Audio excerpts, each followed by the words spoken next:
Hello and welcome. You are listening to the Investor Lab, the auditory epicenter for passionate people seeking a life of freedom, choice, and abundance. And I had some absolutely awesome guests joining me today on the show. So I was lucky enough to spend a bit of time with Matthew and Sahara. So they are the founders, the inventors, the visionaries behind the Guerrilla Method, which is helping people to sack their boss using real estate, which sounds pretty awesome. In fact, they've done some really great stuff. They've helped people achieve $2.8 million in uplift in their portfolios and double or triple their returns. Awesome stuff. But really what we dig into in this episode is the journey, how to go from where you are now to where you want to be. So we talk about their journey and how they went from, mining and then faced failures and did different stuff and then faced a lot of challenges and in fact got into trouble along the way and had to continuously pivot, adapt and adjust, but maintain persistence to achieve their goals of being able to sack their boss and then actually being able to help other people. So it's an inspiring journey, but it's also one full of very valuable lessons about mindset, lessons about persistence, lessons about adaptability. And these are the pillars that are going to take you to where you want to go. We talked about the 4 afflictions which impact every property investor. And we also talked about the solutions to those afflictions so that you can overcome them. We talked about a variety of different things, including living a life of purpose and giving back to the community, and how setting goals based around Ferraris is probably not going to pull you to where you want to go, but setting goals based around impact probably will. So if you have a desire to use real estate in a way that is going to allow you to achieve more freedom, choice, and abundance, which is what we talk about on this podcast, then you're going to love this episode.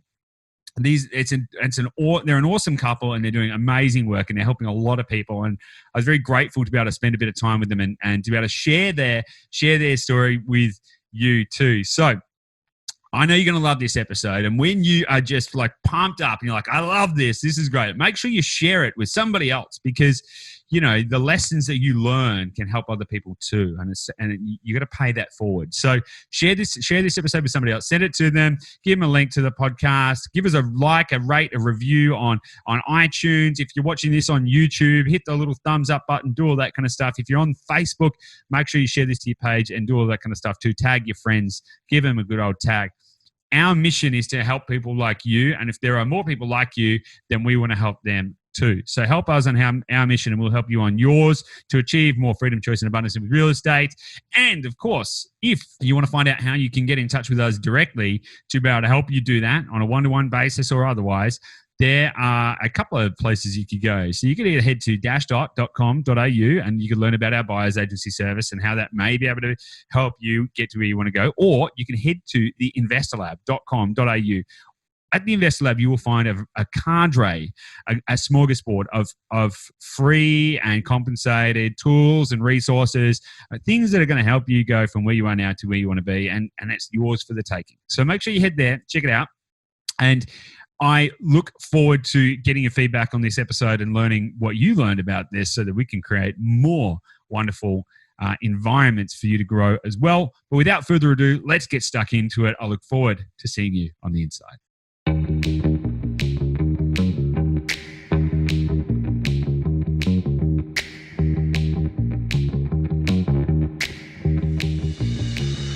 Hey guys, welcome back to the Investor Lab. Joining me today are a couple, a dynamic couple who are absolutely changing lives, making a huge difference in real estate. In fact, as I understand, they're actually on a mission to help 1,000 real estate investors achieve freedom, which is pretty awesome. Their names are Matthew and Sahara. They run, they've got a method or a methodology called the Guerrilla Method, and they are out to help people sack their boss. And we're going to talk about a lot of that kind of stuff today. I know it's going to be really awesome.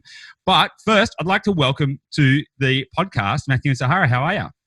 Hey, Goose. Thank you so much for having us. This is really exciting. Good morning. How are you? Yeah, awesome. Absolutely crushing it. So, guys, look, as I touched on just then, there's a lot of stuff we're going to cover today. How to sack your boss. We're going to be talking about cash flow positive property. Here's the thing. I know who you are, but the people listening to this have got no idea who you are. So what I would love to just dig in a little bit is who the hell are you guys and why are you out to help people sack their boss? Well, to put it very simply, we are struggling investors, right? Just like everybody else dealing with the ups and downs of real estate investing. We've just been very fortunate over our lives, over our career, over the last 8 years or so, to be on a trajectory where we've been able to create a good outcome for ourselves with cash flow real estate properties. Now, I don't like to often talk about what we've achieved. I like to talk about what we've done for other people. We've helped create over 2.8 million in uplift for other investors and people that have worked with us in our business and around us in our training. So what that means is that people would have had originally, say, for instance, a property that's 480 a week. We've been able to double and triple those outcomes, right? Primarily through co-living spaces, right? So we're experts around rooming and shared accommodation. Awesome. We've also been able to, we have our own portfolio, which brings us a really, really healthy outcome. We're rooming house experts here in Victoria. We've helped provide over 800 safe rooms for people in Victoria, which is a really, really solid outcome, giving back to the community. And we're now, working down a path of divesting in fractional investing and creating and improving our portfolio. Awesome. That's great. That's awesome. Hugely impactful. Massive results. How the hell did you get there? Like let's actually take a step back. I know you don't want to talk about yourself, but I believe that the story to get to this point is going to be very instructive for some other people. So, I mean, Matthew, you're from South Africa. I can tell by your accent. When did you come over here? What led you guys to invest in real estate? What did you do before you started doing this? What happened to get you to the point that you could help people get 2.8 million in uplift? Yes, quite a story. Look, I've always been passionate about real estate, but my problem was that I was putting my direction in the wrong place. I was understanding my goals and misinterpreting where I was going. I was kind of lost in the beginning, as most people are. I had this idea that I wanted to have success, but I didn't know what that success was, right? I had this philosophy that I had to have a Lamborghini, or I had to live on the beach, or I have to have this big mansion to live in. That was how I first idealized being wealthy and successful, right? It took me many years to change my mindset and think about the reality of it. And so I was living in the UK, and things had fallen apart for me, and I ended up coming to Australia to live here with my ex-partner, and I ended up here in Australia. And Australia is an awesome place. So much greatness here, and I really love being here. And I ended up on the mines. The mines was this big dream, right? People were going on to work on the mines because there's all this great wealth and stuff there, and you could earn a lot of money. And boy, it was hard to get on the mines, right? I had no experience in the mines. I had no qualifications, and it was tough, right? Everyone was saying you needed to know somebody. Can I? What did you do? Like, did you have any qualifications to do it, or did you literally go, all right, look, Google Maps, where's the nearest mine? Let's go and hey, can I have a job? Like where were you at with that? I had to change my mindset, right? I had to think about it. So, and this is kind of where things changed for me. I'm kind of the person that nowadays thinks, what am I going to do to make this happen, right? I was in a place where I was like, you know what, I want to do something with my life. How am I going to make this happen? What is it going to take for me to get into the mines? What is it going to take for me to get into the next step of my life? Mm-hmm. And from that point on, or from that around that area, that was my philosophy, and I've taken that on very strongly. So for me to get into the mines, I spent about 6 months studying, head in the books, learning, educating myself to get a position in the mines. And I went around networking. I was talking to people. I was sending out hundreds and hundreds of CVs, just to speaking to whoever I could, until eventually one day I met somebody and they said, hey, we're looking for somebody to fill this position. And I was like, boom, foot in the door. Once I got the foot in the door, that was it. It was so much. A lot of persistence. That's a lot of persistence. A lot of persistence. Yes, that's another one of our philosophies. Persistence. Persistence gets you places. If you don't be persistent, you're not going to get very far in real estate, life, business, entrepreneurship, or anything, right? No, consistency trumps pretty much everything else, right? Consistency and persistency pretty much trumps everything else. Exactly. Absolutely, yeah. Right. And that's so important to understand. Consistency and persistency, baseline. Totally. Okay, so all right, so Matthew, you moved over. You hadn't met Sahara yet. You moved to Australia. You went deep and went hell bent on getting a job in the mines. Well, I was in the mines, right? So it all went pear-shaped in the mines, right? So it was all good. It was awesome, making tons of money, great, awesome, saved money. It was fantastic. I mean, at one point, I think I was earning about $290K a year, and the mines, it was phenomenal, right? And then it went boom, because, construction had come to the end, my experiences in construction, and it just like dropped, right? So the production kept going, but the construction stopped. And at that time was about the time I met Sahara. We connected, and we ended up realizing that we didn't have jobs at the time, right? From earning like great pay to having nothing in like a matter of weeks, right? We ended up in a position where we had this rental property, which was costing us quite a bit of money, right? Yeah. At that time, you could afford the big rentals, right? Because you were earning the money, and now all of a sudden you got no money, and it starts fitting into your savings. Can I ask, where was that? In Perth. That was in Perth. Okay, so you owned a negatively geared property in Perth. Had the prices dropped at that point? Everything was dropping. Prices of the wages, prices of yeah. So we had this place, and we were like, you know what, we got to do something here. And we have some spare rooms in our property. Let's rent these rooms out. We need to cover our bills. That's all we could do and think of at the time. And for us, that ended up being a great solution. Remember, we were living with these people. We didn't know them. It was just like, cool. We made friends with them, but intrinsically they ended up paying for our bills. They paid for our mortgage, our rent. And I think that was the first sort of co-living space that we created, that we actually had some small income coming in from that particular one. And I think that's when the penny dropped, that it was like, oh, this is actually a thing. Okay. This could be a thing. So hang on. Okay. So Sahara, what were you doing prior to this? Oh, I'm actually a long-term sort of administrator, but I was actually working what Matthew calls in the mines, but I was working in what I call, mining construction, if you like. So yeah, I've actually been intrinsically involved in gold mining and the iron ore, like the whole thing, for the last sort of I'd say about 12 years. I was in Perth at that particular point in time, and was definitely taking advantage of everything that was going on at the time. Absolutely loved it, but I was making sacrifices to get ahead. But what kind of sacrifices? Oh, ever heard of fly in, fly out? Right. It's great. It's great for making yourself a nest egg, if you like. But it's not good for family. It's not good for relationships. It's a tough gig, and you've got to understand why you're doing it. Because like everything, you need to sacrifice in order to get ahead. Yeah. So I love this. I just want to highlight on the story. I love the story of Sahara. She literally slept in the back of a van on one of the construction sites so she could save up to buy a property. Right. So she didn't rent a property. She lived in the back of her van so she could save up to buy one of her first properties in real estate. Awesome. That's good. That's a good piece to throw in there. Okay, so let me just quickly. I don't want to get stuck on this too much, but I'm interested to understand. So you guys were both basically making bank in the mines, right? You were taking full advantage of the high wages. You were doing all that kind of stuff. And Sahara, you mentioned something there. You said building a nest egg, right? Did you guys actually do that? Did you actually build a financial buffer, or was it something that you sort of thought you might do, but the wages you just never really did? Like when the taps got turned off, what position were you in? Were you like, okay, cool, we've prepared for this, or was it like, oh my God, the world's ending? It was, what we're going to do to make this work. We were there, and we realized that we weren't going to be staying in Perth.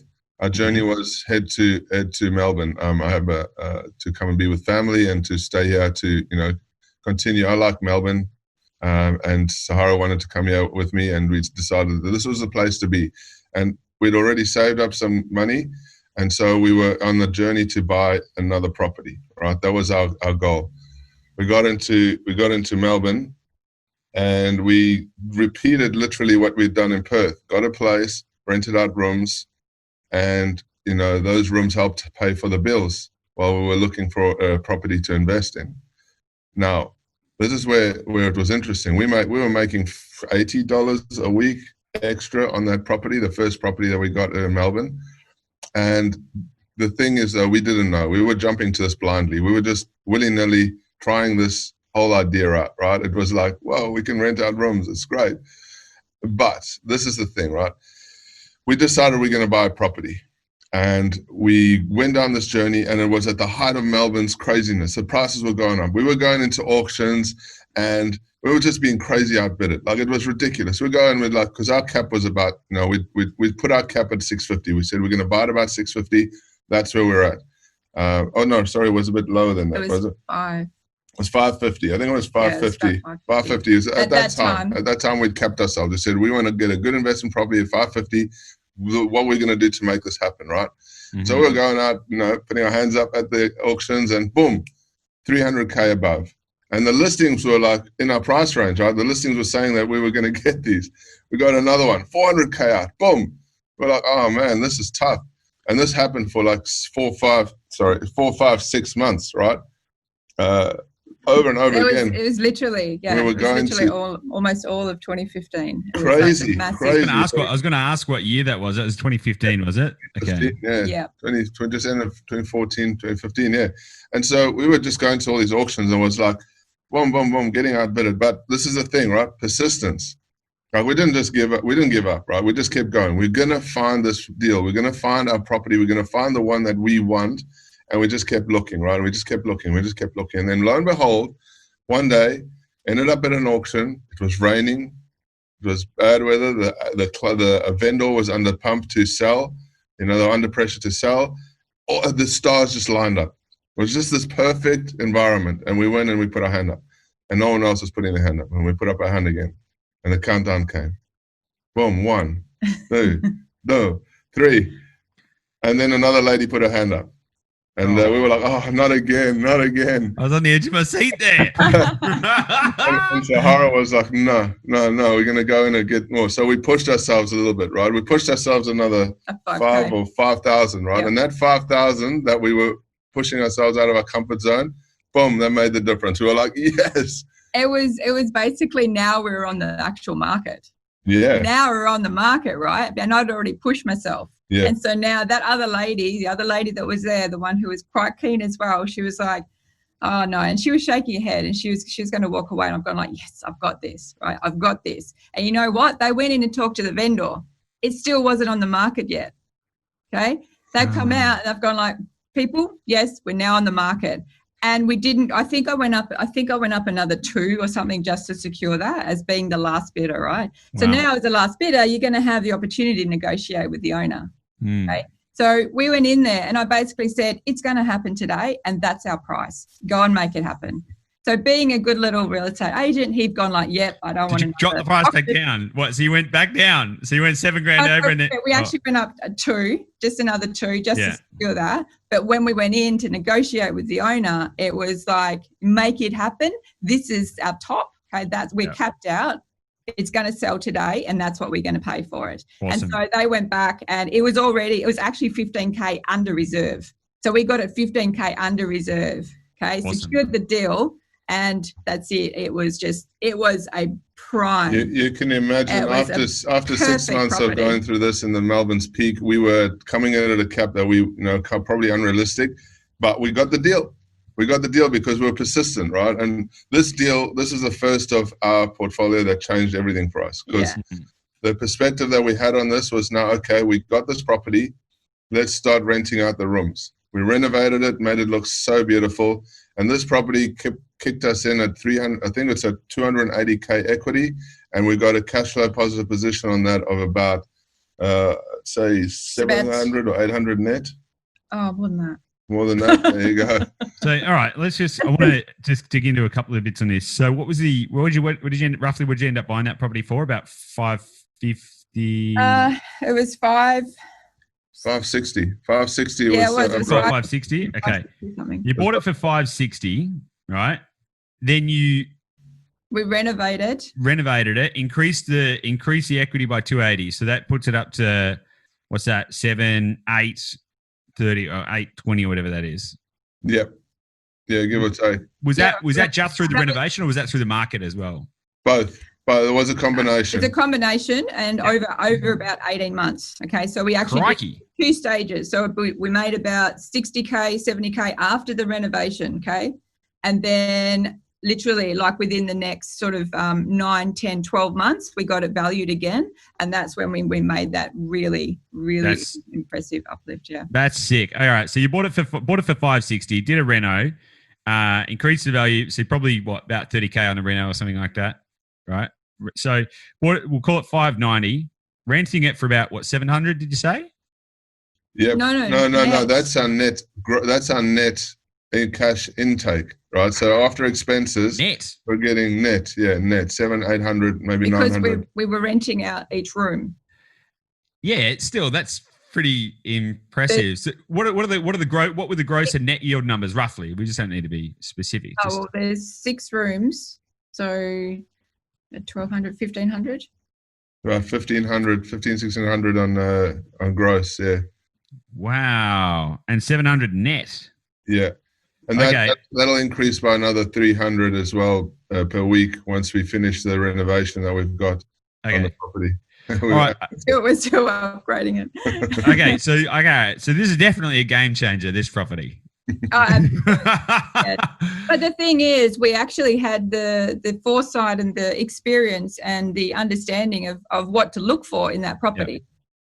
So that was how did you get that? I knew that paying that extra money at that auction was going to come back and, benefit us tenfold in the future, because we had that vision, because we understood what we could do with that sort of property. How did you gain those skills? Like you don't just do that by going, I don't know, I'll room share and I'll just get people to rent out a room. Like that doesn't just happen like that. There's a gap there. Where did you learn the skills? Yeah, that's interesting, because for most of our lives, here's the thing. I met Sahara. She was living in shared accommodation and I was busy setting up shared accommodation. Right, so I had a place that I was going to rent out the rooms. We'd met, Sahara came and moved in with me, and we're renting out this room place in Perth, right? Before that, I spent probably since I was 16 years old living in shared accommodation. So my whole life, I've lived in shared accommodation. When we started going down this journey in Melbourne, I lived in shared accommodation. We were living in all our properties as we were setting them up, right? Yeah. We were living in them on mattresses, setting them up, getting them ready, and then trying to get into the next one. I've lived in shared accommodation literally for 25 years. That's been my life. So intrinsically, it's been one of the core things that I've done. Just now, for the first time over the last 8 years, we've been doing it the right way. We've made it and created a business out of it. What's the right way? What's the right way and the wrong way? Right. So our journey continued, and look, we were really motivated to buy into real estate and to do this over and over again. We got to our third property, right? We would set up, and in Australia there is what we didn't know at the time, serious regulation around this, right? I was starting to wonder about that. Yep, go on. You can't just willy-nilly put people in rooms and rent out a property. It doesn't work that way. There's laws and there's rules and there's regulation. Now, unfortunately, we were going into this blasé, but at some point, the penny dropped when we got a knock on the door and letters in the post saying, you're doing something wrong. We're going to come and inspect. And it kind of unfolded where we kind of copped some fines, and we learned a very, very, very valuable and hard lesson. That lesson probably cost us about 40K. It was a very tough time for us to go through that loss. We literally had to kick people out of our properties. The councils were putting their foot down and being very strong about certain things, and it's fair enough. This is about the safety of people and keeping people doing things the right way. So we got into trouble, and that's when we realized and started learning about doing things the right way. We had to redo and rethink and reinvent ourselves and we were at the point where I got back into work again, and so I'd started working so we could keep going through the real estate process. We needed a good income. Yeah, you need a serviceable income, right? Yeah. And we'll talk about how I sacked my boss in a minute, but we got to this point where we got to this real estate and I'd sacked my boss, and then everything fell apart. So I had no income.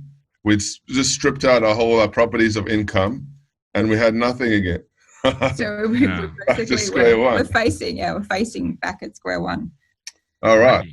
So we learned that there is important regulation around this, and we had to rethink ourselves and reinvent and do it the right way. Can I ask? So obviously you shouldn't have done the wrong thing, naughty, and it was a tough learning lesson. But obviously the toughest learning lessons are obviously usually our greatest teachers, right?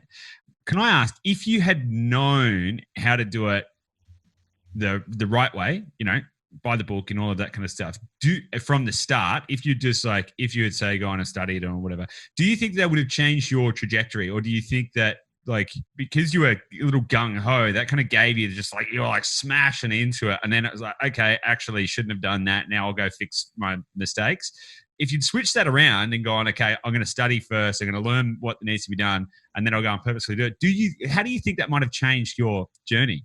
We probably wouldn't have gone down this journey, to be honest with you, because action is the best learning. Doing is the best learning. And we did, and that learning was worth spending 20 years in university around this. Of course, we're not encouraging people to go out and break the law, guys, listeners. but it's an interesting idea, and I was curious about that, because sometimes I wholeheartedly agree with you. I think that the action begets success. I absolutely fundamentally believe that. And I think that people just need to go out there and give it a crack and be prepared to make mistakes. Again, I'm not encouraging people to go and break the law or put anyone at risk or do anything like that. But mistakes are our greatest teachers, and the lessons we learn shape our future massively. And I'd encourage anyone who's a little nervous and a little scared to just pull up the socks and take a big deep breath and jump right into it. Pants on. Yeah, exactly. Just, like you got to shock yourself into action sometimes, and that'll take you to the best destinations. But okay, cool. So you stuffed it up. You got in trouble. You had to go and fix it all. Then what? Well, we pivoted. Right. So we pivoted. Yes. Yeah, we had to. Exactly. One of the big things we've become well aware and acutely aware of in our lives and our business is pivoting. Pivoting is very important, because sometimes you're going in a direction and it doesn't quite work out, and this is still, that comes back to our philosophy. What are we going to do to make this happen, right? What are we going to do to make this work? And so we had to take a step back and say, right, now it's time for figuring out the solutions. Who do we need to speak to? How do we fix this up? What are we going to do to put all the pieces back together so we can save this damn thing, so we can put it together and move forward, right? So it took us a good 3 months of talking, sending letters backwards and forwards, talking to building surveyors, council, agents, owners. I mean, a lot of stress. A lot of people involved in this. The tenants that we had, like, it was just an ongoing, like, a lot of things going backwards and forwards, and we were learning every day. We were learning something new. We ended up figuring out a process, and this is the baseline of our system, what we do to help people in this area. And that sparked so much in us, because we eventually gone through, we learned from the councils what we needed to do. We'd spoken to surveyors, architects, everyone. They put it into perspective for us. They gave us we formulated a good guideline around how we needed to do this the right way. And then we were like, boom, let's do this. We started putting it in place. And from those 3 properties now to 9 properties, it's been a solidly awesome journey. Okay, so can I ask, you guys have got construction backgrounds and all of that kind of stuff. How much did that play into your ability to be able to adapt and pivot and adjust and deal with councils and understand all of that stuff? Is this something that people need to have skills and experience to be able to get their head around, or is this something that anyone can do? It can be a bit complicated. Definitely the construction side of things. This is the thing in construction. When you're a manager in construction, you have to know a lot of regulation, rules, compliance, all this stuff. So they're always putting in front of you all these books that you've got to know, tick the boxes, right? Know all these things. And so that definitely helped to be able to work through the processes, to understand, to make it simple, right? So we needed to make it simple for us. And that's how we run our business now, is to keep it simple. Unfortunately, in this whole co-living space, there's a lot of complexity and technical aspects of it, right? And it took us a long time to work through that. But that's why we've been able to blossom in our business, is because we've simplified it, and we've been able to give people a solution that's a lot simpler. When they look at it, they're like, okay, you guys know how to sort this out, let's do it. Yep. Yeah, and it's really interesting because when you said something there that when you you face this challenge and then you had to think about it in a different way, and all of a sudden it clicked and you found a methodology that worked, and that allowed you to build a framework that then you could simplify it and then communicate that to other people, right? That is a very similar process to what I went through in a very different way, and mine's, I guess, more geared around, finding locations and all of that kind of stuff. I had the same kind of scenario. We stuffed it up. We failed when we were getting into property. We bought the wrong property, wrong place, wrong time, all of that kind of stuff. Tried to work it out, and then was very, it was like, how does all this work? And then found a way to distill what the core principles needed to be. We call that the Holy Trinity, and then found a way to simplify the process and go, oh, bang, and all of a sudden it's like a key turns in a lock, isn't it? And it's like, oh, hang on a second. Now that I've distilled this down, I can actually communicate this to other people, and that can help them too. And it's so enriching, I think. So congratulations on having that for yourselves. Absolutely. And, there's so much confusion and frustration out there in the world, misinformation. When you find something that's simple and you can share that with people, people need that. They want that. They love that because, it's so confusing out there with real estate. Really. 100%. I read a quote the other day that expertise in a field is the ability to take complex ideas and communicate them in simple ways, which is interesting. Boom. Exactly. Exactly. Awesome. I loved it too. I was like, oh, bam! Wow, how awesome! All right, cool. So we've covered how you guys got there. You've now got, what is it, 9 plus 3? How many properties now? Yeah, I think we lost count. Great, that's a good problem to have. Okay, so you had all these trials and tribulations. You got to this point. You worked out a method. You've called that the Guerrilla Method, as I understand, and this is all great. Now you've got heaps of properties. That's cool. People are loving the story. How wonderful. How the hell do you help people sack their boss, or how did you sack your boss? How does that work? Let's go down that story. This is for us interesting because we love this idea, right? Now let me be clear. Sacking your boss is not quitting your job, right? Sacking your boss. What's the difference? There's a very, very big difference between sacking your boss and quitting your job. This is the thing, right? I tried to quit my job 4 times. I call my job the golden handcuffs, right? I was earning a really good wage or income, right? That income was brilliant. But for every outcome that I had, I would get a bonus, right? So when I performed a certain level, I would get a bonus. And those bonuses were really good.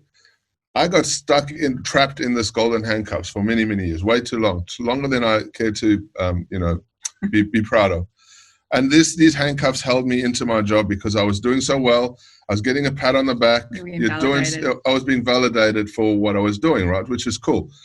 But I kept quitting my job. I would go hand in my resignation. Off I'd go. I'm going to go do something cool now. I'm going to make my own money. Then I kind of run out of momentum. I kind of get deflated because, you left your job. What am I going to do? Things aren't working out. And then I'd either call back, right, and go back to the job because I hadn't gotten out of that. Or they would call me back and say, hey, we got another project. I'm going to offer you more money, right? And so there was this vicious cycle happening. So I did it probably, I got sacked and I left my job a few times, but 4 big times, right? 4 big times I left my job. This is it. I'm done. I'm out. And I ended up going back because I kept quitting. Here's the thing.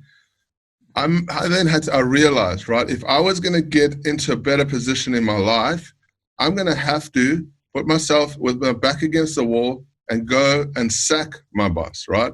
The mindset is different because I need to be in a position where I'm not going to freaking go back. That's it. I'm done. I've had enough. What am I going to do that? How am I going to sack my boss? This is the journey that I took, right? And sacking your boss is a decision. It's a proactive decision. Quitting your job is a reactive decision. Oh, I've had enough. This is it. I quit. I quit. I'm quit. I'm out of here. No one wants to be a quitter anyway, right? Exactly. How confident are you? How does that feel when you're in such a good position that you got money coming in, you got cash in your back pocket, and you can walk up to, it might be a nice boss, might be a bad boss, I just call it a boss, whatever. And you've got the confidence to say, hey, listen, you and me, we're done. You're handing in your resignation, and I expect to be out of here in a couple of weeks. All right? We're good. Right? Well, how good is that feeling? Rather than say, I'm quitting, I'm handing in my notice, and we'll see what happens, right? That's totally reactive. So for me, the power is in the mindset.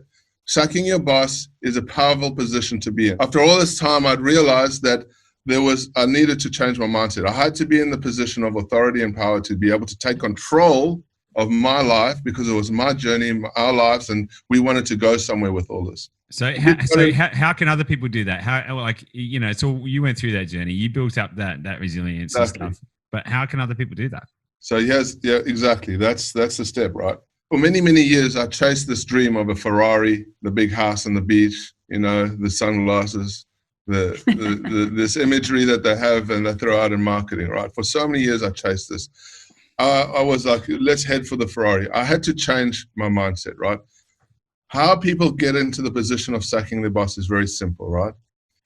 Incremental steps, incremental goals, incremental accomplishments. I focused on one number, right? My number was I needed to earn $2,500 per week. Now, for some, that might be a lot. That number could be different. I speak to people that say, I need $1,000 a week to survive, to pay my bills, to have enough money to spend, right? For me, it was $2,500. I focused on that 100%. That's how much money I had to earn to feel comfortable to walk up to my boss and say, that's it, I'm done, I'm out, I'm doing my own thing from now. And people will say, well, what are you going to do if you've got that money, you're paying your bills and you've got nothing left to spend to buy more real estate, right? How are you going to survive? How are you going to move forward in your life? That was mindset change number 2. Wealth is a team sport, right? And what do you mean? So when I talk about wealth creation, the number one, one of the 4 afflictions that I talk about in our training and when we deal with people is that one of them is the ceiling. The ceiling is how much money you earn, right? How much money you can save, how much money you can put down on a deposit on a house, your income based on how much money the bank is going to lend you, right? It's a very debilitating affliction. Most people suffer from it because you know, you're capped by what you can produce. I was afraid of that for so many years. I was afraid, what am I going to do? How am I going to move forward in my journey if I'm not earning a decent income? Yeah, if you get to $1,000 a week and then go, all right, cool, that's me, then you're going to hit a ceiling, right? So you wanted to go, how can I make sure I don't hit a serviceability cap so that I can still achieve the things that I want to achieve without hitting that ceiling, right? Correct, exactly. Nice. And the ceiling is this thing. But step number 1 was to create the platform, $2,500 a week. Step number 2 is change your mindset. Once I got to a point where I was earning that $2,500 a week and I was on that platform, I could now look around. Imagine what you can do with 8 extra hours a day, or 9 extra, or 10 extra hours a day, right? A lot. You think when you understand that with the power of having that extra time in your hand to create more opportunity, to create more wealth out of it, start networking with people, drawing in from other experts and people around you, you soon realize when you're in a position to work with other people that money is not a problem. There's money out there, right? People are prepared to do business with you if you're prepared to create a solution. And so we become a really highly driven solution-based business as entrepreneurs, to connect with other entrepreneurs, to create wealth through connecting a community together that works to create more wealth. So when we changed this idea and we weren't afraid of that ceiling anymore, everything changed for us, right? We now created a platform. We're earning enough income based on our focus. It wasn't even $2,500 a week, my friend. It was way less. I just had that number, and at some point I said, this is it. I've got enough. My boss is being sacked. Nice. And then the next step was to go, right, now what? Let's start creating wealth and connecting with other people, building a community and joining forces with others. Awesome. So what do you think of the biggest, like the 4 kind of, maybe 4, could be 3, could be whatever. What do you think of the biggest kind of key lessons that you learned that helped you to get to that point, and also that other people can apply so that they can achieve similar levels of success? What do you think they are? Well, for us, there's the 4 pillars that people face. We call them the 4 afflictions, the 4 fatal afflictions of humans. And these 4, and I won't go too deep into them, they're deflation, which kind of correlates with demotivation, overwhelm, being confused. There's doubt, which brings on the fear of failure, low self-esteem and all that stuff. There's negative time, where we talk about building somebody else's dream instead of your own dream. And then there's the ceiling, which I just talked about, where you're capped by how much you earn and what your potential is, right? Yeah. So how do you overcome? There's 4 afflictions. What are the actual? How do you crush them? Persistence and creating a team around you. Wealth is a team sport. So those are the key lessons I've learned over our journey that we've learned. Is that number 1, persistence. If you want something badly enough, if you do whatever it takes to make it happen, it can and will happen. And number 2 is to create wealth and to have a good journey, you need to network and have the right people around you. I couldn't agree more. Do you think those two solutions solve the 4 afflictions? Absolutely. 100%.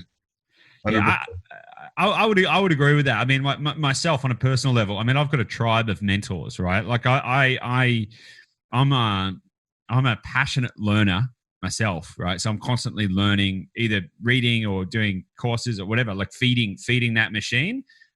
Information's great though. Information's awesome.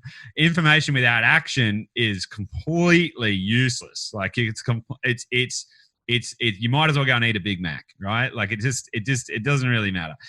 Here's the thing though. Action without perspective is just as bad.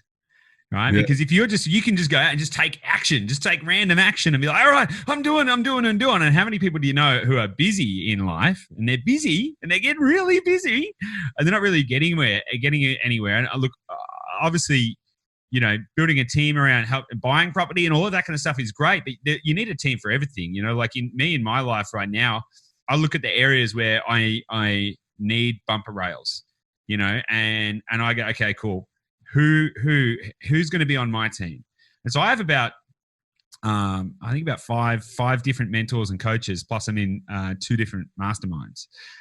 Just so that I've constantly got people going, so I can be like, can I actually just check? Is my thinking correct? Am I thinking about this the right way? I am. Awesome. Dude, keep doing that. Oh, I'm not. Oh, good. I'm glad I got that perspective. So I couldn't agree more, because that's actually what helps break you through the fear and the doubt, right? So the lack of motivation, you need somebody else who can cheer you on and tell you, are you on track or off track? You need someone who can give you a head check. I like to call it, like, is it? Am I doing the right thing here? So it allows you to overcome the doubt. Am I taking the right actions? And of course, you need somebody who can kind of shine that light a little bit further along and go, look, it's just over there. That's where the doorway is. It's just down there. It's right over there, and shine that torch. So I would agree with that, and I don't think anything beats persistence for getting results in the long run. So yeah, persistence, and like you just said, the nail in that persistence is having the right people around you. When you're talking in forums like this, or talking to people that are that you look up to, or that are doing good things in business and in life. Even just a normal conversation, even just this conversation, you're learning, you're growing, you're educating each other, and it's brilliant, right? So connection is so important, but connect that with persistence, people keeping you in check, just like you said. There's no stopping you. Once you decide and you want to move forward, if you totally focus and you're persisting to get to that goal, and you got people around you that are keeping you in that direction and helping you move forward and giving you encouragement and giving you all the boost you need, nothing can stop you. It's just, there's an open road ahead of you. You've got to be sticking on that road and work it. It might be a little bit of a wavy, dodgy road. Like it doesn't always go straight. Never a straight line. But stick on the road and, have the people with you, helping you, working together to get that end goal. And that's very, very important. Okay, awesome. So someone, I'm mindful of time, right? So if somebody wanted to, if they're like pumped up listening to this and they're like, hell yeah, right? Hell yeah, I want to go and do that. I want to sack my boss. I want to build a team. I want to do all the good stuff, right? What do you think is the best pathway to doing that? I mean, you've obviously got a methodology, the Guerrilla Method. What's the outcome that you're trying to help what is it? What is the end? What is the net result that people can get? Yep. So we're very focused on cash flow positive real estate, and we're not those couple or those speakers or entrepreneurs that talk about the Ferrari or the Lamborghini. No. Our methodology is very simple. It's about creating a platform. The platform that we created to get that 2,000 a week is what we're trying to help people accomplish, right? To get into a comfortable position so that they feel good about themselves, so their self-esteem is strong, they feel confident, they feel motivated, they feel energized. It's a very simple process. Can I talk about the challenges in this? No, because it won't be timeless. Okay. So we have a process where we try and help people to accomplish that feeling of confidence, to be able to achieve things in their life, to be able to understand that they can break through the ceiling, that there isn't a ceiling if you change the way you think, and that they can accomplish so much more in their lives. We're very passionate about helping 1,000 entrepreneurs, right? 1,000 entrepreneurs. That's our goal. We're on a journey. And we believe that we're going to make an impact. We truly do. But ultimately, what we're looking to accomplish for people is to create a community of people with smiles, right? A community of people with smiles that feel good about themselves, who know where they're going, and and can make confident decisions going forward. Awesome. So I'll ask it directly. Is rooming houses the solution to getting people out, or is that the only way, or is there many ways of doing it, or what do you guys think? So for us, when we talk to people and we talk about the solutions, we ourselves have done it through co-living spaces, right? Mm-hmm. We've created an outcome, a really good outcome, by renting out rooms. We're very focused on creating a community solution where those rooms are set up well. They've got the people that are living in them are happy and they want to be there for a long time. They're safe, they're comfortable, and they're set up with compliance. That's the fundamental basis of our whole business structure, right? And we know that there's so many people that are able to do and facilitate this for themselves. People that own property, people that want to buy property, people that want to invest in property. Co-living for us has been a really good foundation for us to be able to break free, to be able to get in the position where I could leave full-time employment and go down a journey of full-time real estate. We've used that as a platform. And so that's what we teach. That's what we talk about fundamentally. Okay, awesome. And what's your vision of success now? You said once upon a time it was the Ferrari and the glasses and the beach and all of that stuff. What's your vision of success now? Now our vision of success is to be able to create that community of smiles, right? And to be able to see that people have an impact in their lives, right? For me, success is seeing people getting real results. It's to see people smiling and to have community outcomes. We're very focused on community outcomes now, right? Giving back to welfare, giving back to people in need, the disadvantaged, affordable housing. We're very driven on being able to create community solutions and creating an impact for people. So for me, if you'd asked me 10 years ago, what is your vision of success? It was driving around in a Ferrari. Today, it's like, you know what? I want to be able to give to the community without it being an issue, right? If I could give 10,000 or 100,000 to community drives, that's really what, for me, success is. And that's what we're driving towards. Nice. Sahara, have you got anything to add to that? No, we're very synergied, if you like, with what we're trying to achieve for our community. When we are able to share our story, share our experience, and share our knowledge, and someone else will take all of that up, and then they start going and achieving themselves. I've just got goosebumps just thinking about it. So fulfilling. It is. How much more can you sort of give, and you encourage that person to take what they're learning and to go ahead and have their own achievements, and then they get that feeling, and it just it just accumulates, and throughout a community. It's really powerful, really powerful. I honestly couldn't agree more. I mean, I'm probably the antithesis of your average kind of real estate guy. I'm not out there. I didn't become a buyer's agent because I'm just like, oh my God, I just love bricks. It's like I don't. I almost, to put it bluntly, I don't really care about real estate. What I care about is people, right? And the whole reason now I wanted to start this business, the whole reason we're doing what we're doing, is about the humans. It's about going, oh my God, we can help you go from where you are now to where you want to be in a really meaningful way that's going to have like a deep impact. And that in turn is going to help. My vision is that if I can help people to transform their own situation, they're going to have the ability to transform the community around them. Now, I was always like a punk, like an anarchist, and I really always wanted to go into politics. I wanted to change the world, but I realized that politics is very convoluted. You're probably never going to get there. Look what happened to Peter Garrett, right? And so I figured the way that I'm going to change the world, the greatest act of social rebellion that I could do would be to help others create greater levels of prosperity and instill the values that will seep into society and have a much deeper and long-term impact. So, boom. Nice. So, guys, I'm loving it. I'm loving your story, and I'm loving what you guys are doing. And I think that the way you're helping people is super impactful. And I've really enjoyed this conversation too. It's been great to go a little deeper on things, and we've covered a lot of ground here. We've covered how to go through challenges and the windy road that allows you to get to the point where you can achieve these kind of things and have this kind of impact. And I really think this is going to be a really impactful episode for everyone. Is there anything you want to share with people before we wrap it up for today? Wow, we have covered a lot. I think we're pretty good. I'm also just mindful of time because I've got some meetings coming up. You want to share anything else? Anything we need to think about? No, I think being able to, sort of connect with, people like yourself, Goose, and to have a platform in which to be able to, reach out to people and let them know that there are solutions out there. Okay, there are solutions, and action taking is the only way that you can move forward. And just to believe in yourself. Yeah, that's a good point. There's a lot of frustration in our sector, right? Real estate is a confusing thing and it can be challenging.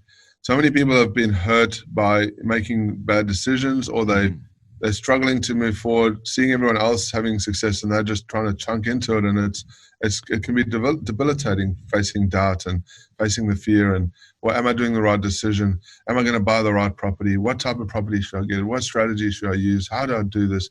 Is somebody able to help me? If I put up my hand, then somebody, the people are in groups, Facebook groups, talking, asking questions, and then somebody cuts them down because they're smart ass or they think they're cleverer or whatever. And people are kind of running around in circles going, what the heck is going on? But they know that real estate is a good option. People like us, we're doing it. It can be done. It's possible. Here's the thing, right?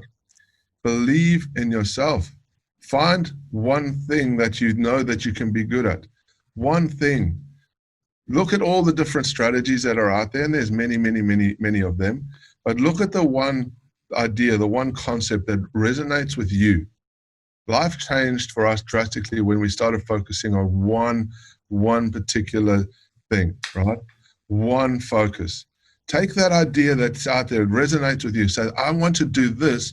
Then say to yourself, what am I going to do to make this happen? And make it happen.